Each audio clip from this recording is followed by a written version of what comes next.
In this presentation, I will briefly describe the integrated approach to testing and assessment for grouping nanoforms that settle to sediment systems. The Gracious framework aims to support the practical grouping and read across of nanoforms to streamline risk assessment, risk management, and related decision making. Prior to grouping, basic starting information related to purpose, physicochemical characteristics, and exposure are collected and used to generate a scientific hypotheses. These hypotheses are used to identify and explain how the shared attributes of nanoforms can be used to facilitate risk assessment and decision making. Within the Gracious framework, there are several predefined hypotheses focusing on the grouping of nanoforms according to human health and environmental hazard. To justify the inclusion of a nanoform or nanoforms into a group with confidence, more information may be required to assess the similarity between nanoforms as postulated by the grouping hypotheses. Generation of this information is guided via an integrated approach to testing and assessment, or IATA. IATAs use both existing and newly generated information gathered by the most relevant modeling or testing strategies. Based on questions related to what they are, where they go, and what they do, IATAs can support the acceptance or rejection of hypotheses. Here I will introduce the predefined hypothesis for sediment compartments, which form the base of aquatic systems, are highly biodiverse and integral to the structure and functioning of ecosystems. The aim of this hypothesis is to group similar nanoforms on their potential to cause a sediment hazard. Accordingly, focus is given to nanoforms for which release into the aquatic environment is anticipated, and therefore sediment exposure is possible. The attachment of nanoforms to suspended particulate matter, or SPM, which is comprised of inorganic solids, small organic compounds, and larger biopolymers, has been identified as a key fate process in their transportation to sediment systems. The what they are section of the hypothesis therefore focuses on physicochemical properties of the nanoform that increase its likelihood of successful attachment to SPM. Upon colliding, attachment efficiency, a term used to describe the likelihood of successful attachment, is dependent on the surface charge of the nanoform and the SPM. Where a weak energy barrier exists, for example, the nanoform has a weak surface charge or one strongly opposed to that of SPM, a greater attachment efficiency is anticipated. Successful attachment leads to the establishment of nanoform SPM heteroaggregates, which can become progressively larger over time. Due to the density of heteroaggregates, they are removed from the aquatic compartment via sedimentation and have the potential to accumulate in sediment systems. What they do addresses the lethal and sublethal effects of nanoforms deposited to sediments. Here, effects including mortality, development, growth, and reproduction inhibition are investigated in a range of relevant benthic species, from microscopic nematodes to worms and larger crustaceans. The broad sediment hypothesis is supported by several sub-hypotheses to account for context switches between environmental compartments and nanoform transformations.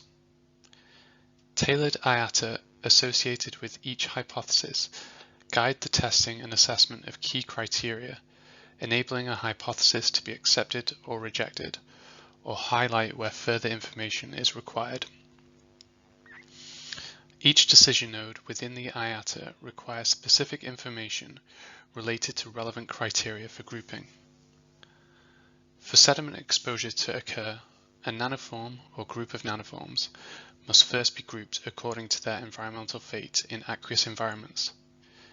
Here, decision nodes with defined criteria ask whether the nanoform or nanoforms dissolve very slowly and have a high affinity for SPM, leading to heteroaggregation and sedimentation.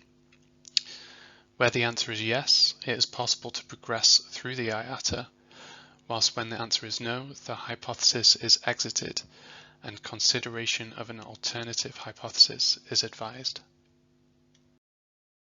Nanoforms successfully progress through the IATA for aqueous compartments and sedimentation is anticipated, the hypothesis can be accepted, triggering the applicability of sediment-specific assessment. Here, a context switch between environmental compartments is experienced, and thus a new sediment-specific sub-hypothesis and associated IATA are used to guide grouping decisions within sediment. The bioavailable concentration of nanoforms in sediment are dependent on their dissolution and transformation rate. In this example, bioavailable nanoforms with a very slow dissolution rate, which do not undergo chemical transformation, can be grouped as maintaining their nanospecific activity in bioavailable sediment fractions.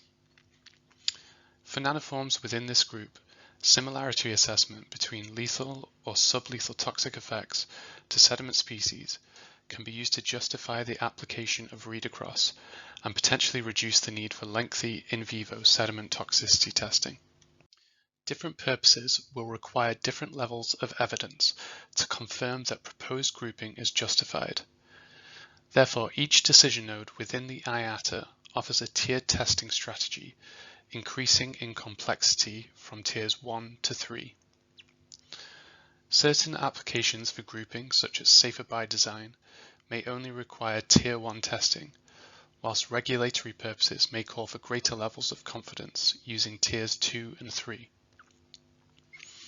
Here, using sediment toxicity as an example, tier 1 testing advises the use of acute, high-throughput assays with nematodes or bacteria. Moving up into tier 2 provides greater confidence with chronic, whole sediment toxicity tests according to OECD test guidelines. Testing then becomes more sophisticated in tier 3 using nanoforms aged in sediment or complex multi-species mesocosms aimed to enhance environmental relevancy. Different implications arise for a nanoform based on its inclusion or exclusion from the sediment group. Grouping according to the sediment hypothesis can highlight where targeted sediment toxicity testing is required and may enable the waiving of aquatic studies dependent on the purpose. Furthermore, inclusion within the group can facilitate the filling of data gaps via read-across. Here, information from a data-rich or source material can be used to predict the same endpoint information for a data-poor or target material that is in the same group. In the case of sediment grouping, this can potentially reduce the reliance on lengthy whole sediment toxicity testing. Acceptance of the grouping hypothesis can also be used to inform decision-making within the innovation process via the concept of safer by design. Here, specific physicochemical properties that lead to sedimentation or a sediment hazard can be altered to reduce the potential risks associated with nanoforms. Thank you for watching this introduction to the gracious sediment grouping hypothesis and tailored IATA. For further information on the gracious framework and introductions to alternate grouping hypotheses, please see our additional videos.